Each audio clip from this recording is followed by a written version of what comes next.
BC to 400 AD was known as the Classical period. Ancient Greece was the hotspot. Communication was considered the queen of the disciplines. It was important to maintain democracy because people wanted more of a say in what happened in government. A key player of this time was Aristotle. On a sunny day, Aristotle could be found walking with his students, teaching them rhetoric. Rhetoric is the art of speaking with persuasion. Others, called sophists, taught tricks of persuasive speaking, but were hated by scholars like Aristotle because they valued winning the argument over being ethical. 400 to 1600 AD was known as the medieval or the Renaissance period. The power of Rome is no longer existent, and the church is seen as the governing force. The form of communication most common in this era was through sermon writing, preaching, and letters. The goal was to tell believers the certain truth. Many people of this time did not know how to read or write, so they depended upon the church to instruct them in their faith. Augustine feared that naive Christians could easily be swayed by non-believers' arguments. He believed communication was executed through signs, both naturally given by God and conventionally created by humans.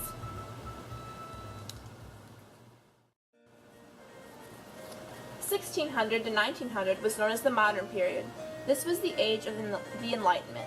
The church had lost much of its power as people became curious about the signs of life. They wanted to discover the truth themselves instead of being told what to believe like in the Renaissance period. Some important people of this era were René Descartes, John Locke, and Francis Bacon. The study of communication was broken into four main specialties. Classic rhetoricians wanted to get back to the times of Aristotle. Psychological rhetoricians study things like biases, first impressions, and responses to persuasive messages. These people saw themselves as true scientists. Francis Bacon analyzed perceptual biases.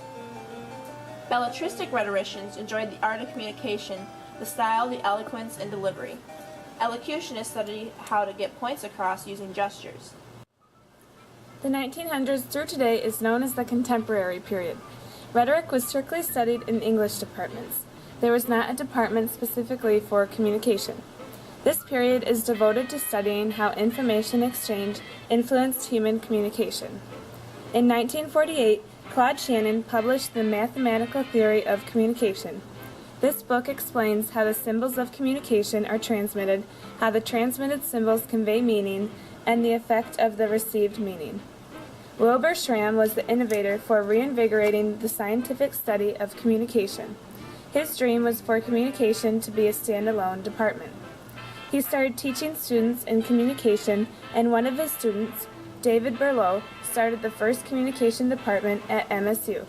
Now there are many communication departments and majors available all over the world, including at Hope College.